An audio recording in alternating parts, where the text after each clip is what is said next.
tales como un comunicado directo a Estados Unidos, una rendición o algo por el estilo. A estas alturas, para los norteamericanos, Saddam Hussein ha jugado con dos barajas ya demasiadas veces y ya no se fían. Así que habrá que esperar y ver, habrá que esperar a ver hechos concretos. De momento hay una cosa que está clara: las tropas iraquíes que se retiran pueden ser bombardeadas y atacadas por las tropas aliadas en este momento.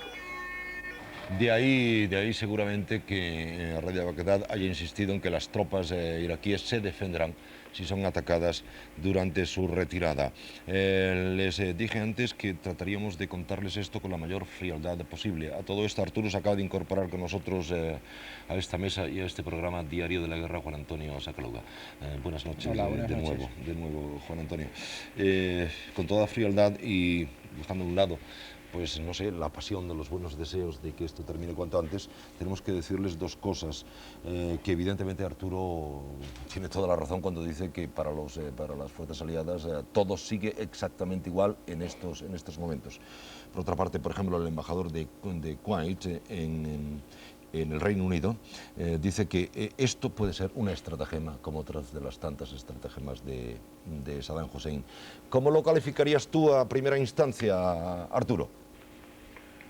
Calificar si es una estratagema o no, Sí, en este momento militarmente es posible. Tener en cuenta que esta vez realmente la ofensiva aliada es muy importante. El hecho de que haya habido una operación aerotransportada, que es posiblemente la más grande de la historia, dentro del territorio iraquí, y ese avance tan profundo de los tanques aliados paralelos a la frontera de Kuwait por dentro de Irak hacia el Éufrates, significa que los aliados, no los americanos, sino los aliados en general, han echado el resto, se han embarcado muy a fondo en una operación que ni siquiera ellos mismos pueden controlar tan inmediatamente en este momento, que una operación que necesita horas e incluso tal vez días para llegar a fraguar del todo. En esas circunstancias, que Irak de pronto venga esa noticia de retirada, puede ser perfectamente, de un punto de vista de pura lógica militar, una estratagema para ganar tiempo, para desorientar a esas tropas que están profundamente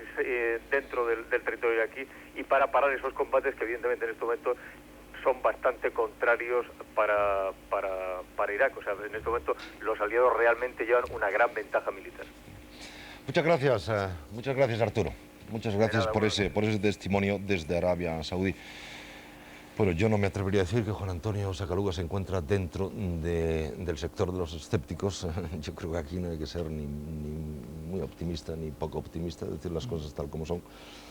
Pero tal vez le encontrara quizá un sentido, si no de estratagema, por lo menos de táctica por parte de Saddam Hussein, por los gestos que acaba de hacer al entrar.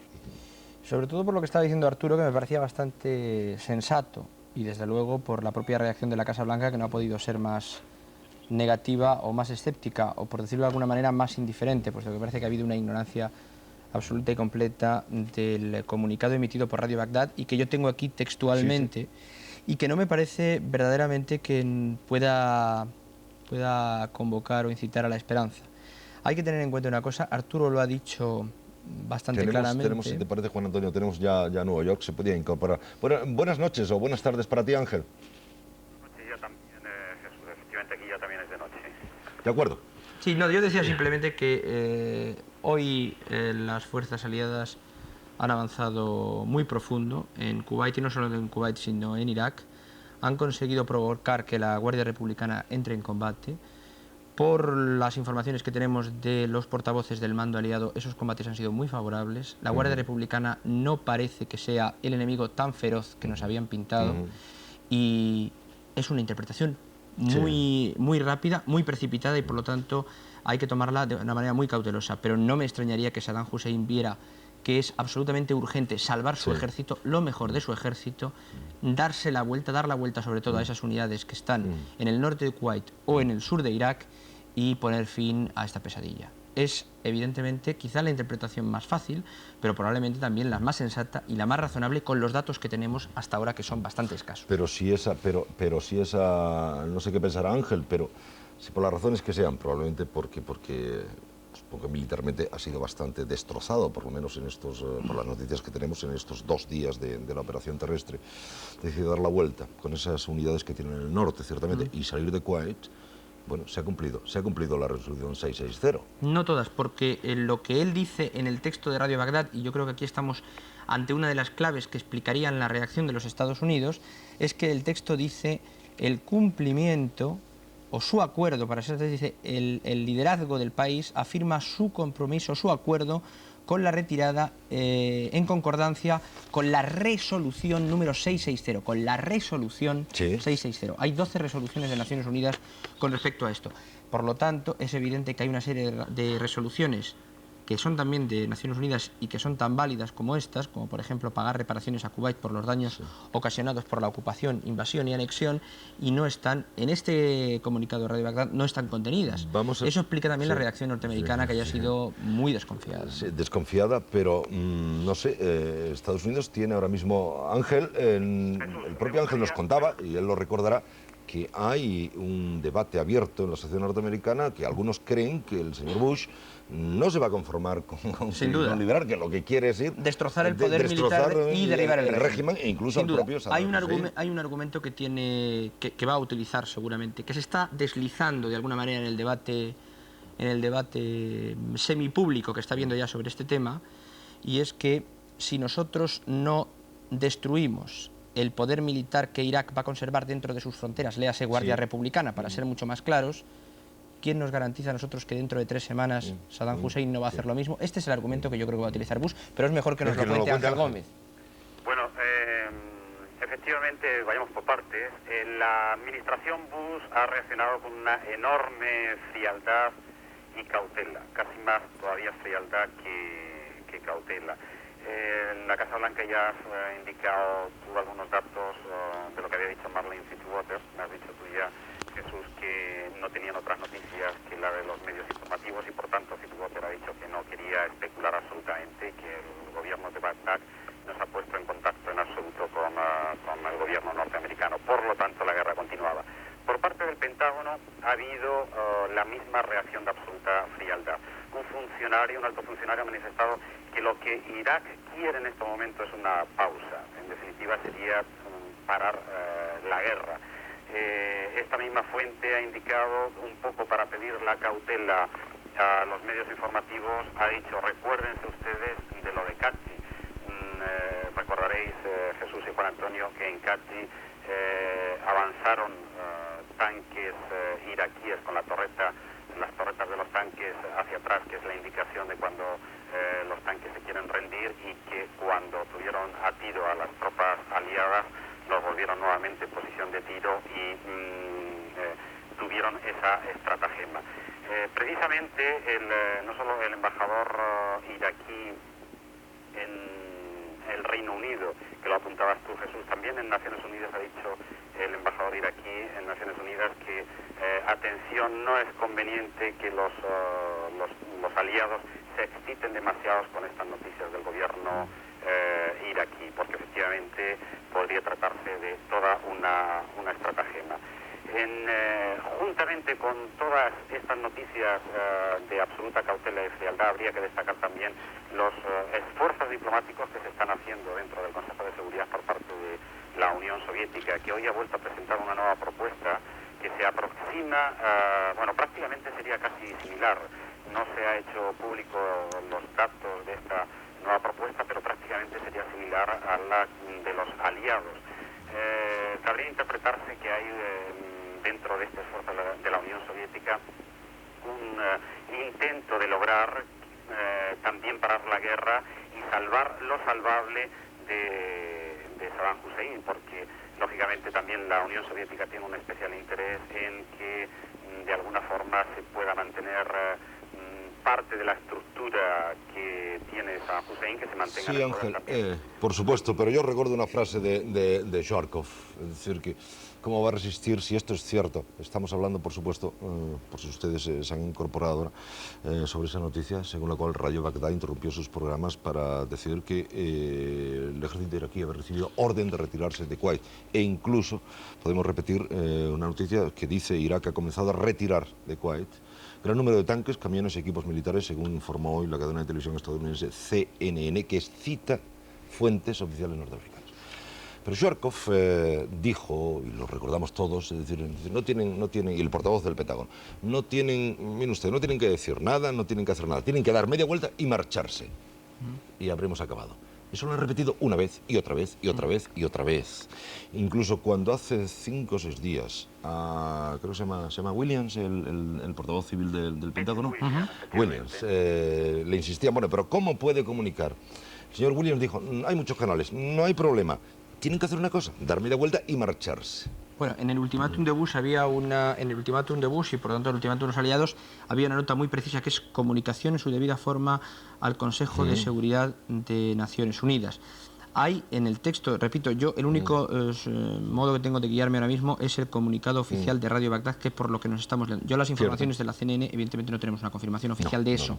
Evidentemente dice la resolución 660, no hace mención a otras resoluciones, eso va a ser un punto bastante problemático y controvertido.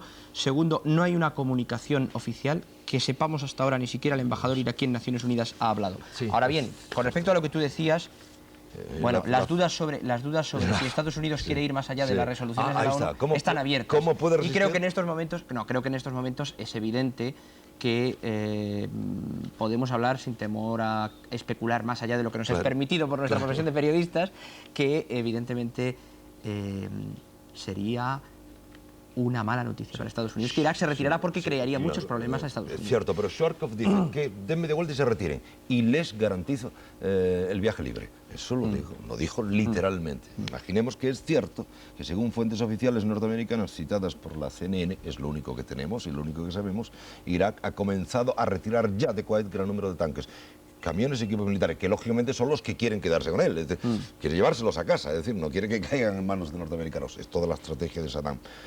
Bueno, pues ahora, también es verdad que Jesús, que en el comunicado también vuelve a decir que la retirada, y lo insinúa porque no lo dice claramente el texto de Radio Bagdad, dice con respecto a la iniciativa soviética. Porque no, supongo yo que es porque no le interesa, y naturalmente estamos aquí a estas horas de la noche especulando sobre lo único que sabemos, aunque naturalmente supongo que a estas horas en muchas partes del mundo la noticia está dando unas vueltas tremendas. Supongo yo porque Saddam Hussein, creo que lo apunté al principio de este programa, no le interesa decir que ha cedido al ultimátum norteamericano, le interesa que decir. No, es evidente porque además en la segunda parte de la nota está diciendo que nuestras fuerzas han luchado como no se podía esperar menos de ella, haciendo frente al comportamiento criminal de los Estados Unidos, es decir, que está hasta el último momento, cuando está dando a sus tropas la orden de retirarse, está diciendo que sus tropas han conseguido una brillante victoria cumpliendo el mandato de la yihad, etcétera. Por lo tanto, es decir, la nota tiene mucho de retórica, como es habitual en estos casos. Yo le quería preguntar a Ángel, que me parece que puede ser un dato fundamental en estos momentos, si se sabe algo de la actitud soviética. Si se sabe, por ejemplo, si en esta iniciativa del Consejo de Mando de la Revolución, en esta iniciativa oficial iraquí, hay apoyo oficial soviético en estos momentos, más allá de lo que resultaba hasta la iniciativa del sábado. ¿Tenéis alguna información de eso en Nueva York, Ángel? No, pero cabe esperar que efectivamente, dado el enorme esfuerzo que está haciendo la Unión Soviética para, como decía antes, intentar salvar lo salvable también del régimen de Saddam Hussein, que intente esa vía. Indiscutiblemente, hasta ahora lo que se sabe es que un poco la voz cantante en cuanto a iniciativa dentro del Consejo de Seguridad y esos esfuerzos los está haciendo la Unión Soviética.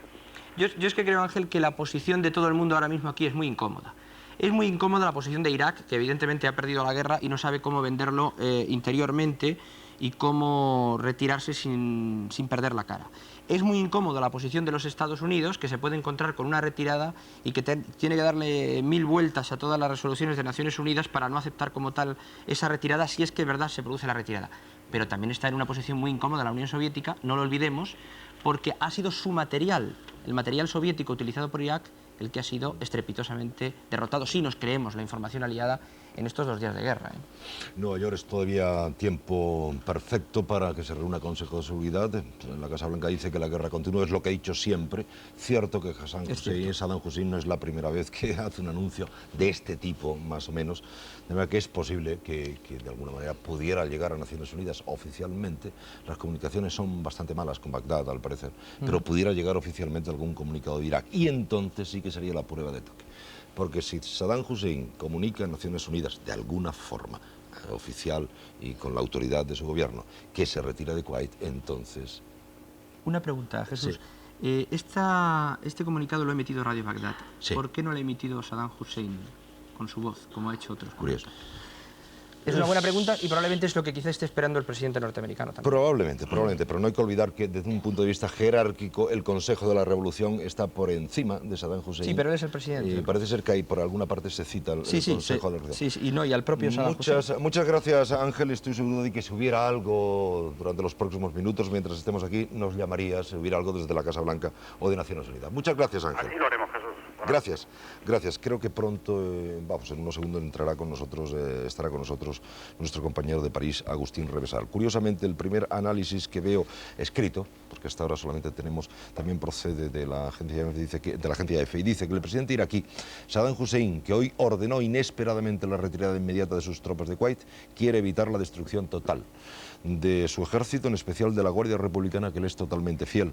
Según los primeros análisis, el futuro político y probablemente la vida de Saddam Hussein correrán un enorme peligro si permite, para satisfacer su concepto del honor, la destrucción de la Guardia Republicana, espina dorsal de las Fuerzas Armadas iraquíes. Es que el escenario de pesadilla, como algún funcionario del Pentágono dijo, es que efectivamente Irak anunciara, y no solamente anunciara, sino que aplicara la decisión de retirarse de Kuwait, porque evidentemente dejaría al régimen iraquí políticamente intacto en la medida en que militarmente Saddam Hussein podría preservar su guardia pretoriana, como se ha calificado alternativamente a la Guardia Republicana. Saddam Hussein ha mimado extraordinariamente a este cuerpo de élite, le ha dotado de los mejores armamentos, del material más sofisticado, y se puede decir en gran medida, o por lo menos esto es lo que dicen las personas que mejor conocen el régimen iraquí, aquí en Occidente, incluso personalidades que provienen de la oposición iraquí, que hoy por hoy la Guardia Republicana es el bastión, el sostén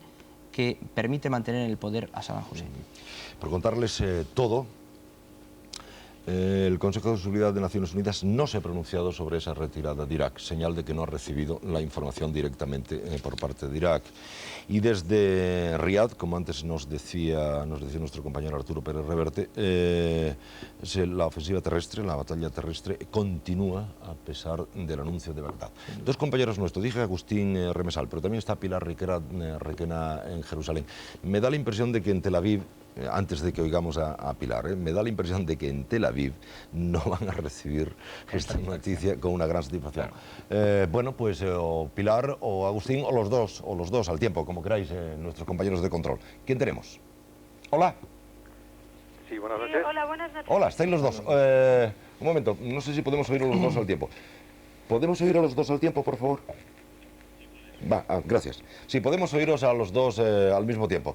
Pilar, acabamos de decir que no creemos que esta noticia, se confirme o no se confirme, la noticia en sí, no creemos que sea muy bien recibida o haya sido muy bien recibida en Israel. De momento no hay ningún comunicado oficial. Me imagino que hasta primeras horas de la mañana no sabremos nada por parte del gobierno, pero evidentemente no creo que la noticia sea recibida con mucho agrado.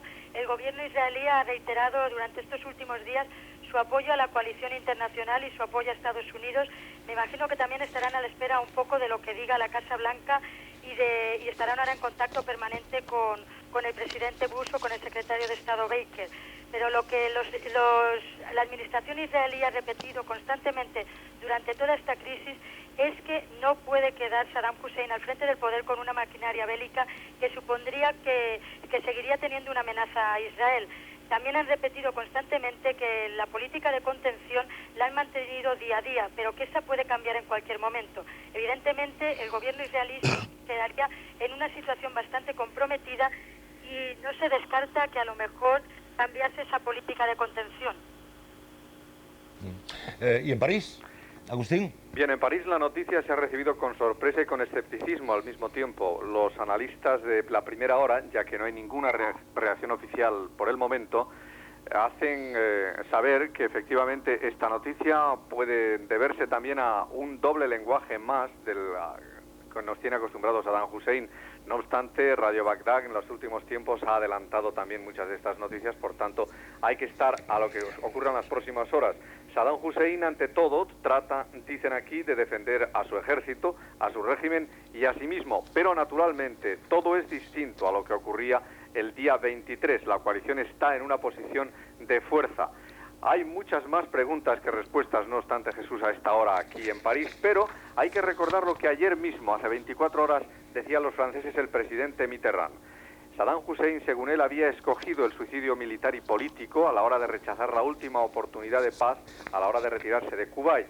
Habría, pues, según el presidente Mitterrand, un cambio de relaciones de poder en el seno del régimen iraquí y, por tanto, una predicción, aunque fuera velada, de la caída de Saddam Hussein por algún sistema. Lo que ocurre es que, naturalmente, probablemente el presidente francés no preveía que 24 horas más tarde se iba a producir esta novedad.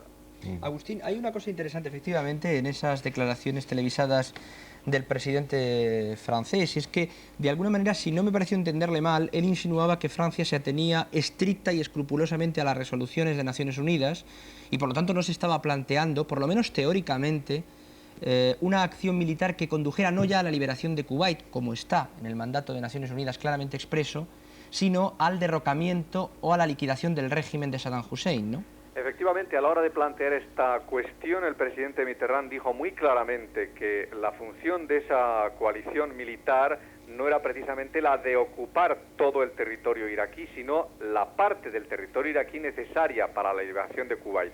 Naturalmente, el presidente tenía que justificar el hecho de que su división Daguet había entrado precisamente en tierra iraquí y no en Kuwait.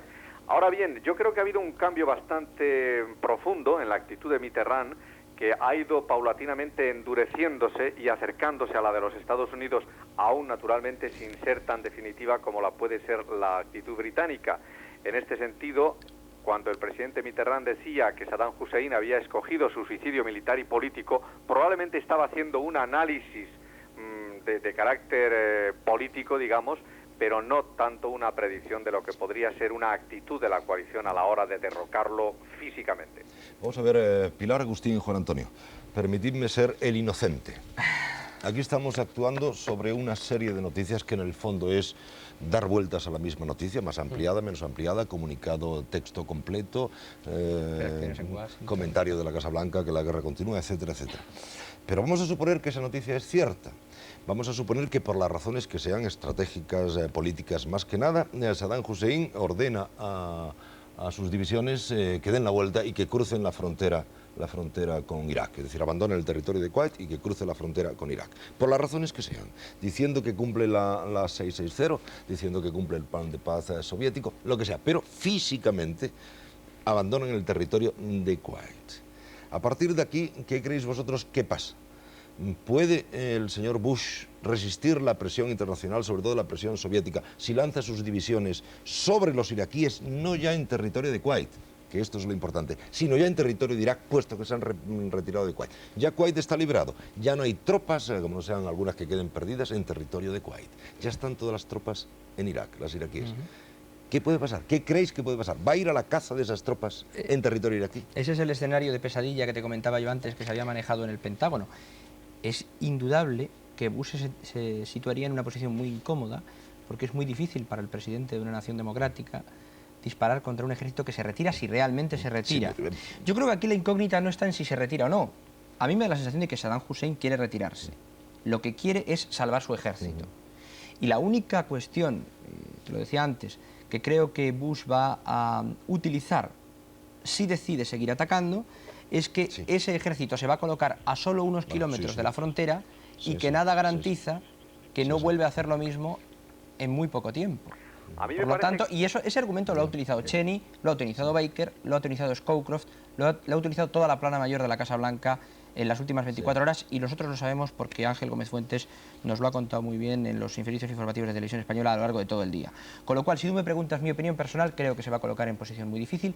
No creo que la incomodidad de Bush venga precisamente de las presiones de la Unión Soviética, no creo que ese sea el problema, sino de las presiones de la opinión pública occidental que pueden no entenderlo. Ahora bien, que se sienta en posición incómoda no quiere decir que, en mi opinión, por mi escepticismo en estos momentos, crea que... Sinceramente creo que la Casa Blanca no se va a conformar y va a seguir persiguiendo las tropas iraquíes. Agustín, ¿qué pasaría? A mí me parece que puede ocurrir ahora aquella fábula del cazador casado y que probablemente Estados Unidos sea quien desde este momento quiera ganar tiempo. En definitiva, se trataría de hacer un filtro, vamos a ver en qué condiciones están las fuerzas aliadas, los norteamericanos sobre todo, para llevarlo a cabo y para desgastar militarmente a esas tropas que se retiran. En definitiva, sería alargar esta situación de incertidumbre, a pesar de un primer desgaste de carácter político y diplomático, y que después empezaría probablemente una aceleración muy fuerte, sobre todo en Naciones Unidas. Aquí se habla ya probablemente de la salida hacia Estados Unidos, probablemente del propio ministro de Asuntos Exteriores. Son solamente rumores, pero en definitiva algo empieza a moverse, y por tanto estaríamos asistiendo, como digo, a la historia a la inversa. Es decir, son ahora los Estados Unidos quienes buscan ganar tiempo para que esa hora definitiva de sentarse a una mesa llegue. ¿Y Pilar? Sí, desde luego yo pienso que la situación para el gobierno israelí sería bastante difícil. Ellos han mantenido una política de contención porque los aliados les iban a hacer el trabajo, iban a acabar con la maquinaria bélica iraquí, con su amenaza y con el presidente Saddam Hussein. Evidentemente, si los aliados no hacen esto, puede ser que la administración israelí se plantee entrar en una guerra que ya no sería la guerra de la coalición internacional contra Irak, sino en una guerra entre Israel e Irak. Es decir, la respuesta a esas 39 razones que ellos llaman en referencia a los 39 misiles que han caído sobre el suelo israelí. Sí, además, Pilar, ahí lo que todos hemos estado pensando en las últimas horas, si la guerra se prolongaba y el poder militar de Saddam Hussein se debilitaba cada vez más, es que no sería precisamente una invención o imaginar demasiado o dejarse arrastrar por un sentimiento muy peliculero pensar que los israelíes pensaran en programar una acción de comando audaz, como suele ser habitual en ellos, e ir directamente a la cabeza en Bagdad, ¿no? Yo creo que eso es un poco lo que pensamos aquí todos, sobre todo los periodistas, es algo que hemos comentado constantemente. Lo que ocurre es que oficialmente y extraoficialmente nadie te lo comenta. En los pasillos puedes escuchar algo por parte de funcionarios del gobierno, incluso a mí uno me comentaba hace poco que no nos olvidásemos de la reacción después de Múnich. Entonces, bueno, habría que pensar también en eso, en esa posibilidad, un comando israelí directamente a la cabeza en Bagdad. Pero yo creo que es mucho hacer hipótesis. Evidentemente, el gobierno israelí, me imagino que en estas horas estará en un tenso compás de espera, lo mismo que estuvo los últimos días ante las conversaciones de Moscú y ante el ultimátum dado por Estados Unidos a Irak. Muchas gracias, Pilar. Muchas gracias, Agustín. Y buenas noches a los dos. Buenas noches. Buenas noches. A los dos, buenas noches. Otro análisis escrito, y este es muy curioso. Estoy seguro de que te va a gustar por lo que dice, no por el contenido, porque estés de acuerdo o no estés de acuerdo, pero es de la agencia France Press. El análisis dice que Bagdad, al ordenar a sus tropas que se retiren de Kuwait, ha sorprendido, pero al mismo tiempo ha colocado. La ONU impone el embargo aéreo. Irak queda aislado del mundo. Negras predicciones hablan de una gran guerra. Reunión urgente del Consejo de Seguridad. Estados Unidos busca el consenso para atacar a Irak si no abandona Kuwait. Por una vez, la ONU puede cumplir su papel. Hoy mismo, los 15 miembros del Consejo de Seguridad deciden su posición contra Irak. El tiempo ya juega en contra.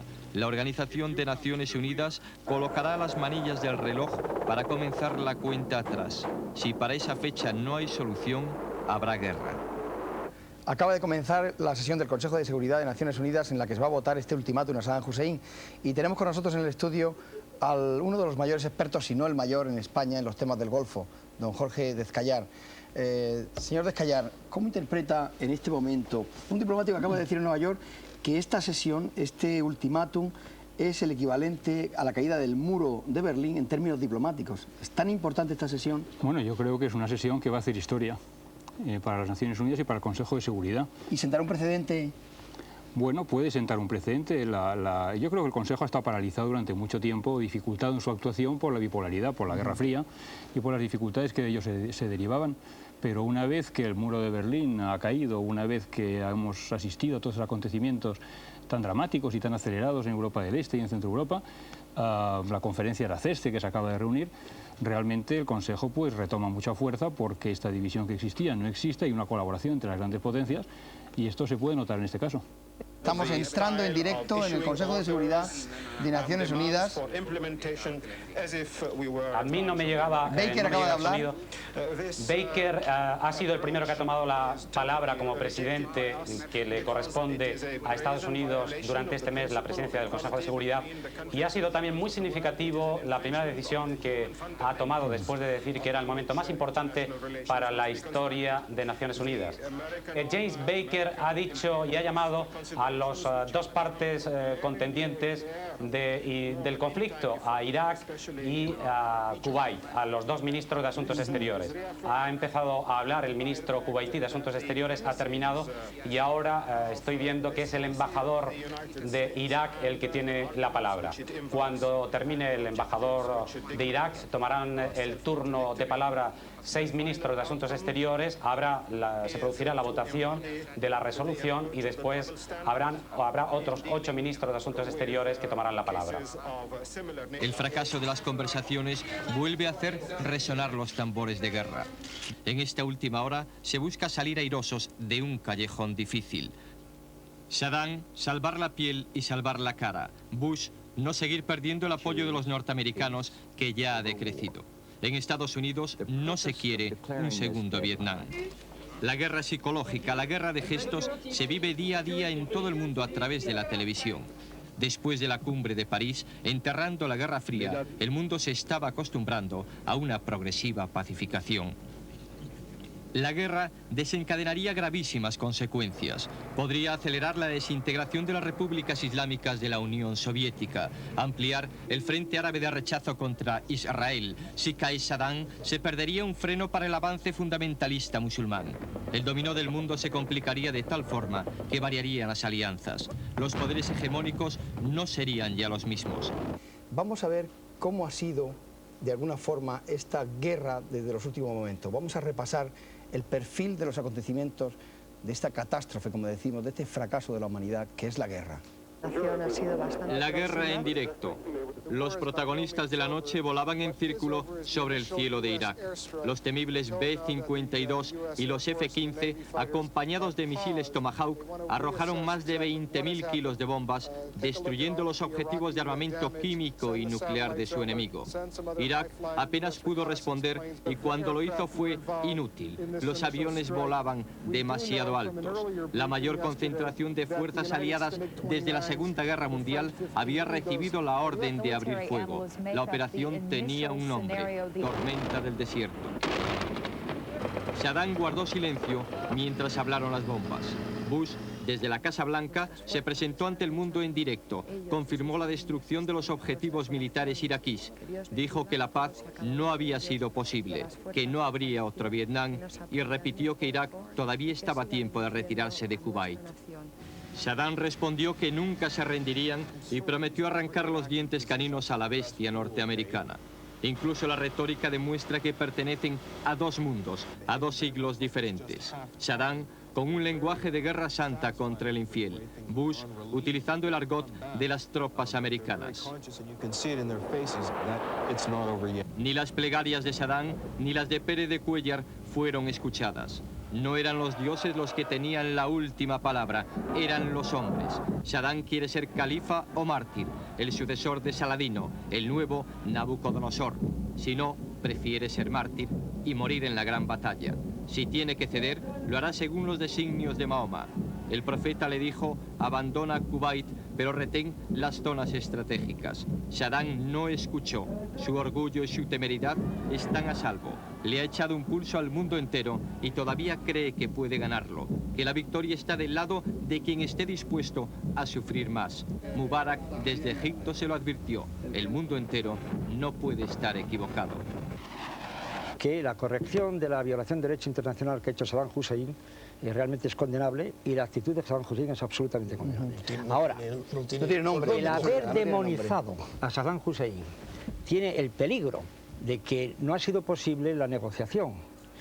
Él ha entrado en un absoluto y la otra parte ha entrado en un absoluto. Y quienes podían jugar la matización, por ejemplo, la Comunidad Europea, y algo querría decir yo como eurodiputado, no han tenido ni capacidad ni voluntad de hacerlo. ¿A qué se debe ese papel de, bueno, eso hablaremos primero, de la Comunidad Europea? Primero, en que no hay, realmente la cooperación política es deficiente en la medida de que hay posturas muy antagónicas en temas muy importantes y percepciones muy importantes. Por ejemplo, un italiano, un francés, un español, un griego, un portugués... Estamos más cerca de la otra orilla del Mediterráneo. Entiende el Mediterráneo, claro. Pero, por ejemplo, hacerle entender que el Mediterráneo es esencial para el desarrollo de todos nosotros, a un danés, porque es que la geografía y los estados existen. Y por otra parte, porque no tenemos el grado de supranacionalidad que se puedan tomar decisiones que no sean, diríamos, compartidas por todos. Y porque además, dentro de la comunidad, en este caso hay un país o varios países que se pliegan miméticamente respecto a lo que se dice en la otra parte del Atlántico. Saddam ataca a Israel para dividir la coalición. Y hay muertos en Tel Aviv. Israel va a responder. Solo falta saber cómo y cuándo. En Turquía sonaron las alarmas. Si es atacada por Irak, toda la OTAN entrará en la guerra. Saddam quiere el cuerpo a cuerpo, la guerra santa contra Occidente, pero la coalición árabe occidental sigue unida. Pienso que no hay que perder los nervios, pienso que no hay que desintegrar esta coalición y que por lo tanto la respuesta israelí en el caso de que se produzca debe de ser una respuesta que tenga en consideración los altos intereses de esta coalición. Ya van 15 días de guerra. Continúan los bombardeos y los intentos de implicar a otros países. Comienzan los combates por tierra. La diplomacia también se mueve. Se vislumbran nuevas gestiones de paz. En Occidente no todos responden como Bush quisiera. En su país, en cambio, el presidente norteamericano es respaldado ya por el 80% de la población. Entre todas las naciones del mundo, solo Estados Unidos tiene la estatura moral y los medios para liderar el nuevo orden mundial. De víctimas nadie habla. Se dan cifras muy bajas. Pero en Irak las epidemias pueden completar la acción de las bombas. Saddam Hussein no se rinde. Por ahora ha fracasado en su estrategia de romper la coalición árabe occidental. No tengo ni una duda entre 1 millón de que la victoria será nuestra. Sin embargo, su llamamiento al terrorismo hace peligrar la convivencia en Occidente. Las comunidades musulmanas están en el punto de mira. Surgen los primeros brotes de racismo. Los gobiernos aumentan las medidas de seguridad. En España la tensión se agrava con los inmigrantes magrebíes. En Francia, la comunidad árabe más amplia de Europa llama a la calma. Gran Bretaña y Estados Unidos investigan a la población de origen iraquí. Son emigrantes bajo sospecha. Deberían llevar a Saddam Hussein al Tribunal Internacional de Justicia. Ha cometido muchos crímenes contra la humanidad. No solo contra el pueblo iraquí, su propio pueblo, sino también contra los cubaitíes y contra los aliados. Y nosotros, los iraquíes, pensamos que nos tenemos que deshacer de Saddam.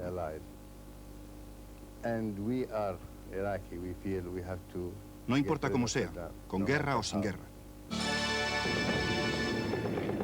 La guerra del Golfo amenaza la economía mundial. Se anuncia una recesión si el conflicto se alarga. El presidente Bush admite el declive de la economía norteamericana. El Banco de España también alerta ante el inicio de la recesión. Los españoles seremos más pobres en 1991. Cae el empleo, la inversión y el consumo. La incertidumbre congela los proyectos empresariales en todo el mundo. Señor Leal, después de ver estas notas, estos detalles rápidos del efecto de la guerra en la economía norteamericana, ¿cuál puede ser el efecto dominó sobre nosotros? ¿Es un efecto inmediato? No, yo creo que inmediato no, pero con un plazo relativamente breve sí, por la importancia que tiene la economía norteamericana en el conjunto de la economía mundial.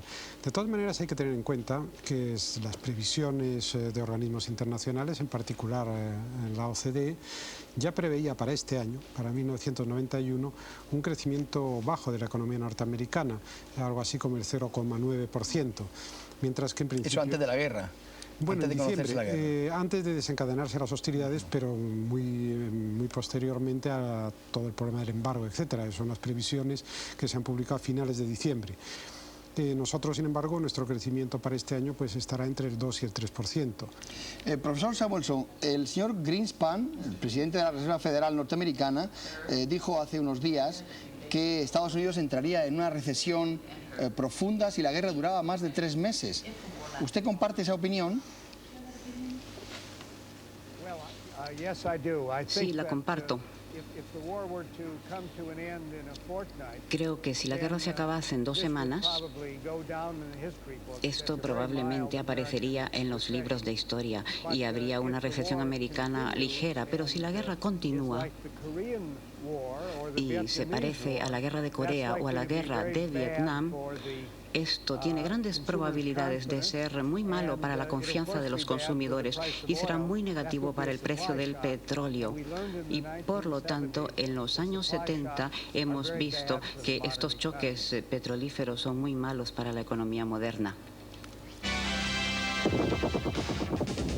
Después de la guerra nada será igual. La economía, la sociedad y la política sufrirán los efectos del conflicto. El profesor Galbraith, en directo desde Boston, analiza las consecuencias de la crisis. No creo que las consideraciones económicas sean las más importantes en este caso. Creo que las principales consideraciones son los daños, la destrucción, que son el resultado de la guerra, así como el desorden político que me temo que seguirá a la guerra. Ese desorden, desde luego, del que hablaba el profesor Galbraith hace un par de semanas aquí en Espiral, se puede contemplar ya, supongo, que en los pasillos de Naciones Unidas. El Consejo de Seguridad está a punto ya de entender, después de las cuestiones previas, de los preliminares durante todo el día, de entender el caso del final de la guerra con Irak. Tenemos conexión ya con Ángel Gómez Fuentes, ya le vemos en el muro de Espiral. Buenas noches, Ángel. Buenas noches, José Antonio. Tenemos con nosotros al subsecretario de Asuntos Exteriores, a don Inocencio Arias, que puede preguntarte lo que quiera, naturalmente, de estas últimas noticias. Nos gustaría saber qué hay del Consejo de Seguridad en Naciones Unidas. Bueno, ha habido reuniones informales, se espera que haya una reunión seguramente ya formal mañana. Los miembros han dicho que no tenían una urgencia en reunirse formalmente. Entonces las consultas lo que han tratado fundamentalmente ha sido cómo se puede formular los preparativos que son necesarios para el alto el fuego. Estados Unidos y Gran Bretaña, por ejemplo, insisten en que es necesario que además de las 12 resoluciones que debe cumplir y que ya ha aceptado cumplir Irak, debe aceptar también el resto de las condiciones que impuso Bush en el discurso que pronunció anoche, como por ejemplo el intercambio de prisioneros. Hay que tener en cuenta que en la guerra entre Irán e Irak se estableció también ese intercambio de prisioneros, pero hasta pasados 2 años del alto el fuego no se logró ese intercambio de prisioneros. Entonces hay una serie de puntos que en estos momentos están tratando de lograr y de concretar. Hay otros aspectos, he oído también al principio de la intervención del señor Arias que comentaba que uno de los grandes interrogantes en este momento es el futuro de Saddam Hussein. Yo creo que en cierta forma también ya en estos primeros contactos y consultas informales del Consejo de Seguridad este tema está como una sombra y está latiendo entre los miembros del Consejo de Seguridad.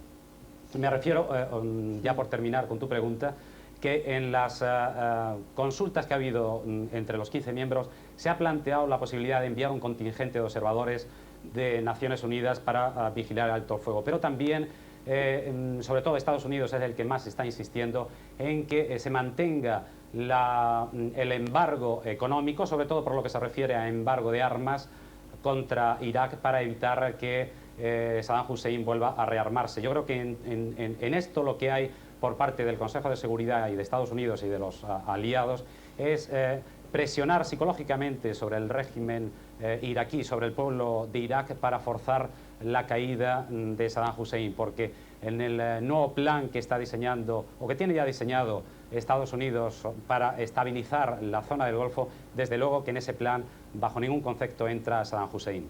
¿Se abre camino alguna idea de plan Marshall en la zona? Bueno, sobre esto hay realmente una polémica en Estados Unidos. James Baker, el secretario de Estado, inicia la semana que viene una gira por diversos países de Oriente Medio y va con un plan de 4 puntos. El primero, seguridad en la zona; segundo, control de armas; tercero, conflicto árabe-israelí. La cuestión palestina, ya se está apuntando que esto va a ser el problema fundamental a resolver a partir de ahora, con la etapa diplomática que se inicia, que sin duda va a ser todavía más difícil de solucionar que la guerra. Y el cuarto punto es precisamente la reconstrucción económica de la zona. Aquí, por lo que decía de la polémica, se está planteando la necesidad de que haya un plan Marshall.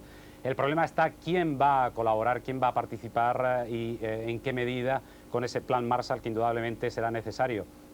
Estados Unidos, lógicamente, está interesado en que eso se produzca, pero que quien pague buena parte de ese plan Marshall sea Japón y Alemania, países que no han intervenido con soldados en la guerra. Y por otra parte, al mismo tiempo se quiere conseguir que dentro de ese plan Marshall sean también los países más ricos de la zona los que contribuyan a que se produzca un equilibrio con los más pobres. Ángel, ¿crees que con esto se ha quitado la espina de Vietnam, Estados Unidos, con esta victoria? Yo creo que sí. Indudablemente ha sido una guerra mucho más rápida de lo que se pensaba. La ofensiva terrestre, que se consideraba que iba a haber miles de muertos, se ha saldado con muy pocas bajas. Prácticamente no ha llegado ni al centenar de muertos por parte de Estados Unidos, y se ha concluido en 100 horas, todo un récord, sobre todo pensando en lo que podía haber ocurrido. Entonces, yo creo que esto ya ha dado una euforia al pueblo americano, con detalles como, por ejemplo, que se están esperando ya en las ciudades donde hay bases americanas, se están organizando verdaderas cabalgatas para recibir a los soldados americanos como si de auténticos héroes se tratara. Entonces, yo creo que desde el punto de vista de la recuperación moral de este pueblo, de este país, de Estados Unidos, de la gran derrota psicológica, moral, militar que sufrió con Vietnam, yo creo que se va a recuperar y va a servir sin duda para saldar esa deuda y esa gran desconfianza que tenía consigo mismo el pueblo americano. Aunque bien es verdad, como indicaba, esta es una guerra desde luego inferior desde el punto de vista militar, como se ha podido demostrar, a lo que en un principio se consideraba que podía haber sido. Ángel Gómez Fuentes, muchas gracias por tu análisis de Nueva York y esperamos que descanses ahora un poco después del trabajo realmente enorme que habéis desarrollado desde Nueva York con la guerra. Será difícil porque, desde luego, como apuntábamos, la diplomacia que ahora se inicia es tan importante y será tan complicada y difícil como ha sido hasta ahora la guerra. Muchas gracias, Ángel, y hasta pronto. Hasta pronto, buenas noches. Bien, la verdad es que nada va a ser igual que antes de la guerra. Ha cambiado el mapa del mundo, están cambiando todas las posiciones y hay multitud de cuestiones pendientes que el subsecretario nos ha mencionado al empezar esta conversación. Vamos a hacer un pequeño repaso de algunas de esas cuestiones pendientes para entrar después en ellas. Estamos ante un barril de pólvora que puede hacer saltar el mundo. Son palabras del presidente soviético Gorbachev.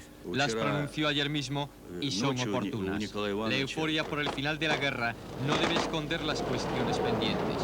Hará falta tiempo y prudencia para restañar las heridas reabiertas en los últimos 6 meses, heridas que proceden de otros tiempos y de otros errores. De principios de siglo, cuando el poder colonial trazó con tiralíneas fronteras artificiales sin comprender la historia, el sentimiento y el orgullo de las tribus árabes. Del año 48, fecha nefasta para el mundo árabe, cuando la creación del Estado de Israel convirtió en parias a millones de palestinos, una herida que nunca se ha cerrado. O cuando el difícil equilibrio entre potencias durante la Guerra Fría daba el poder o lo quitaba buscando el liderazgo de la zona, desde el Irán del Shah al Irak del propio Saddam. No era difícil, El sentimiento panarabista, la idea de la gran nación árabe, ha hecho surgir tradicionalmente líderes carismáticos cuyos nombres han ido escribiendo una historia de frustraciones y rencores. Y fue esta idea de gran nación árabe, tantas veces alentada en los últimos meses por Saddam, la primera víctima de la guerra. Se rompió la pretendida unidad. Siria, Egipto y Arabia Saudí del lado de la coalición internacional. Han ganado puntos ante los ojos de Israel, e Israel, por su contención, también los ha ganado para los árabes moderados. No es improbable que se sienten a negociar en la misma mesa la cuestión palestina, en la que la postura de Arafat ha hecho perder terreno a la OLP. El decidido apoyo a Irak puede costarle a esta organización un liderazgo que podrían ostentar los palestinos moderados de las zonas ocupadas de cara a una solución negociada. Hussein de Jordania es el gran perdedor. Amigo de Occidente y con un país de mayoría palestina, el pequeño rey intentó mantener una neutralidad imposible. Su pueblo le obligó a tomar partido. Para Jordania, el fin de la guerra ha supuesto casi mayor estupor y frustración que en el propio Irak. Hussein provoca hoy desconfianza, la misma que se ha extendido por el Magreb. La ribera inferior del Mediterráneo se ha visto sacudida por un movimiento popular de apoyo a Saddam que no casaba a veces con la actuación de sus gobiernos. Ahí está el ejemplo de Marruecos. La especial relación de estos países mediterráneos con los ribereños del norte pone de relieve la necesidad de un trato exquisito en los próximos meses entre Europa y el Magreb. Europa debe también replantearse su propia razón de ser. La guerra hizo visible lo endeble de su unidad. Cada país ha actuado a su modo y en su propio nombre. Ya no es solo la unidad monetaria lo que falla. Es necesaria una política de defensa y una política exterior común. Frente al liderazgo norteamericano, proclamado sin pudor por el presidente Bush, Europa puede jugar un papel moderador, de la forma en que lo ha hecho Gorbachov durante el conflicto, demostrando que no hace falta la Guerra Fría, ni ser como fue una gran potencia, para contener los excesos hegemónicos. Y en este nuevo orden la ONU puede replantearse su propio papel y hasta incluso, ¿por qué no?, el concepto aristocrático del derecho de veto en el Consejo de Seguridad. Pero una cosa es lo que el mundo necesita y otra el riesgo de caer en la política ficción. Hoy, todavía la clave de la paz está en Irak, y ya no por generosidad, sino por el propio egoísmo, sería un error hacer pagar la guerra al pueblo iraquí. La historia lo ha demostrado. Señor Arias, para no cometer errores conviene a veces repasar la historia y recordarla. ¿Cuáles son a su juicio las raíces más profundas de este conflicto en esa zona?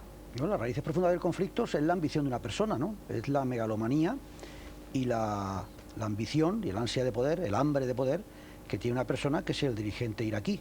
Se pueden elaborar muchas teorías, la teoría de la conspiración, que Estados Unidos le ha tendido un cebo, que le fue enseñando el trapo hasta que él entró, que la embajadora norteamericana en la conversación aquella famosa le hizo ver que Estados Unidos se lavaría por completo en manos e hiciera lo que hiciera.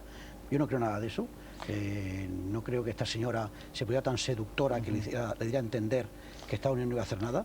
Creo simplemente que él, que inició una guerra con afanes hegemónicos y expansionistas en el año 80, ha iniciado otra en el 88 porque estaba arruinado por la Primera Guerra y necesitaba el dinero para pagar las deudas de esa guerra y al mismo tiempo necesitaba una salida al mar.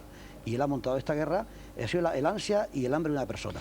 Al lado de esto, que duda cabe, de que hay otras cosas... Hay un terreno abonado para que nazcan estos dictadores. Y claro, por supuesto, y que ha habido otras cosas que han echado leña al fuego, por ejemplo, el tema del petróleo, que duda cabe, seamos cínicos por un minuto, que aunque la comunidad internacional ha reaccionado con enorme rapidez porque era un hecho demasiado grave para dejarlo pasar por alto, el comerse a un país entero era algo demasiado grave, pero al mismo tiempo podemos ser un poco cínicos y pensar que si este país hubiese estado perdido en el medio del África y solo con arena y no hubiese tenido petróleo, probablemente la comunidad internacional, aparte de este principio moral que tenía que preservar, es decir, que un país grande no se puede comer a un país pequeño y hacerlo desaparecer del mapa, el hecho de que además este país tuviese petróleo y que el dictador que se lo engullía fuese a controlar el 20% de las reservas de la OPEP, de las reservas de petróleo, cosa que afecta a nuestros bolsillos, esos controles y esos eventuales monopolios, pues ha hecho que la comunidad internacional reaccione más rápido. Señor Arias, ¿cómo podemos explicar a nuestros vecinos del norte de África, del Magreb, que están con el corazón muy cerca de los iraquíes y con el cerebro o el bolsillo muy cerca de los aliados, cómo podemos explicar ese doble rasero que parece que Naciones Unidas o la comunidad internacional puede poner en práctica en un terreno abonado de humillación del pueblo árabe, etcétera. ¿Por qué en unos casos se reacciona tan duramente y en otros no tanto? ¿Cómo lo explicamos a nuestros vecinos? Bueno, yo creo que en primer lugar habría que decir que este caso casi no tiene precedentes. El comerse un país entero y pretender borrarlo del mapa, empezar a destruir el censo, empezar a destruir el nombre de las personas, echar a la gente del país, cometer violaciones, el saqueo ha sido tremendo, saqueo, ¿no? Y pretender borrar un país del mapa, eso prácticamente en los últimos 50 años no hay precedentes. O sea, que es mucho más grave que otras violaciones del derecho internacional. Pero por otra parte, afortunadamente para la ley, para el derecho internacional, era un momento en que se estaba enterrando la Guerra Fría y la Unión Soviética y Estados Unidos no andaban a la greña, no se estaban peleando y uno no vetaba cualquier cosa que otro quería hacer en el terreno internacional. Hasta ese momento, en Naciones Unidas, cuando un país veía que peligraba algo de uno de sus clientes, de uno de los dos grandes, lanzaba el veto y no se podía seguir discutiendo. Como afortunadamente, gracias a Gorbachev o gracias a lo que fuese, se ha llegado a enterrar la Guerra Fría y los dos países podían actuar de acuerdo, pues se ha producido un conjunto de circunstancias que Saddam Hussein no había calculado, que ha hecho posible que la comunidad internacional reaccione con enorme prisa. Ha mencionado el saqueo, la destrucción de un pequeño país como Kuwait. Nos gustaría recordar ahora un poco lo que es la historia de ese pequeño país, que es uno de los más ricos del mundo, donde un litro de agua vale 3 veces más que un litro de petróleo. Conviene recordar esa pequeña historia. La liberación de Kuwait no ha sido más que el primer paso. El futuro del pequeño emirato se llena ahora de interrogantes. Pese a las promesas de democratización hechas por la familia real kuwaití desde su exilio dorado, los primeros indicios no son muy esperanzadores. A pocas horas de conocerse la liberación del emirato, el emir Jaber Al-Ahmed Al-Sabah ya volvía a gobernar. Su primera medida, implantar la ley marcial durante los próximos 3 meses. Unos lo ven como algo necesario para restablecer el orden y otros como el comienzo de un ajuste de cuentas y también el mecanismo para regresar al régimen autocrático instalado en Kuwait desde hace más de 200 años.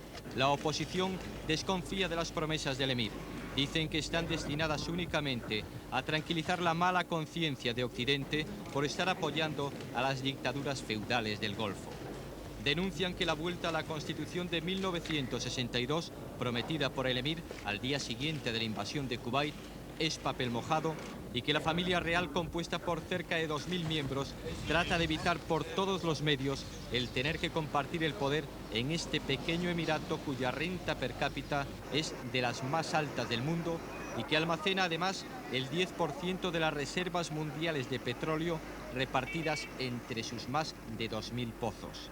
Y todo ello en un país que no supera los 2 millones de habitantes, en el que el litro de gasolina cuesta 3 veces menos que el de agua y donde no existen los impuestos directos. Un pequeño paraíso en el que todo el poder descansa en pocas, muy pocas manos. De los 2 millones de habitantes, solo 50.000 pudieron votar en las últimas elecciones. El resto no pudo demostrar sus raíces kuwaitíes anteriores a 1920. A partir de ahora, nada será igual en los Emiratos. La guerra habrá marcado el principio de una era diferente. La verdad es que es un día feliz para el mundo entero, para la coalición, pero muy especialmente para los kuwaitíes. Espiral ha querido saber cuál era la reacción, el sentimiento primero del representante del gobierno kuwaití en España, del embajador Al-Sabah. Esa ha sido su respuesta para Espiral. La alegría es arrolladora por recuperar y liberar a nuestro país y por el restablecimiento de nuestro legítimo gobierno bajo el liderazgo de Su Alteza Real, el emir del Estado de Kuwait, y del príncipe heredero, presidente del Consejo de Ministros.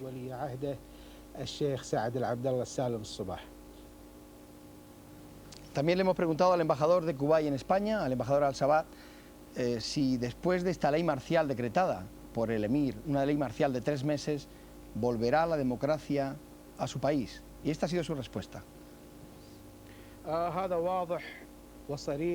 Es obvio y claro, a raíz del Congreso Popular que se celebró en Jeddah a finales de octubre del año pasado, en donde todos los sectores de la población kuwaití que acudieron se pusieron de acuerdo en liberar el país y reforzar la democracia, siempre según la Constitución kuwaití redactada en 1962. Quiero matizar y aclarar que la democracia no va a ser